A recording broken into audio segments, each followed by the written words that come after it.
আসসালামু আলাইকুম রহমতুল্লাহ বারকাত। সামনে 12 তারিখ ইলেকশন। এই ইলেকশনটি বাংলাদেশের জন্য অত্যন্ত গুরুত্বপূর্ণ। এই ইলেকশনটি এত সুন্দরভাবে অনুষ্ঠিত হবে। এইসব ইলেকশন বাংলাদেশের জন্য সবচেয়ে বিরল। এই এই ইলেকশনে প্রায় আইনশৃঙ্খলা বাহিনী প্রায় 11.5 লক্ষ আইনশৃঙ্খলা বাহিনী সামনে মাঠে থাকবে এবং এই ইলেকশনটি খুব সুন্দরভাবে হবে। আপনারা উচ্চ পরিবেশে এবং সুন্দর করে কেন্দ্রে যে আপনার ভোট প্রদান করবেন, আপনার প্রাণপ্রিয় প্রার্থীকে আপনি ভোট প্রদান করবেন সুন্দরভাবে।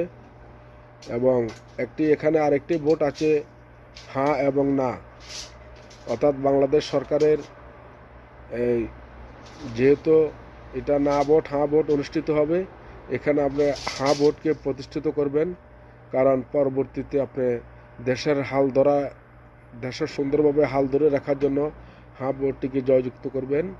সবাই হ্যাঁ ভোটে ভোট প্রদান করবেন এবং এই ইলেকশনে সবাই কেন্দ্রে গিয়ে সুন্দরভাবে ভোট দিয়ে আপনার মূল্যবান ভোট প্রদান করে আপনি আপনার পছন্দ প্রার্থীকে দিবেন। এই আশায় আমরা ব্যর্থ করব। যেহেতু আমরা বাইরে আছি, আমরা প্রবাসী, আমরা চাই যে সুন্দরভাবে ইলেকশনটি হোক এবং দেশের মানুষ শান্তিতে বসবাস করুক। সবাই ভালো থাকবেন।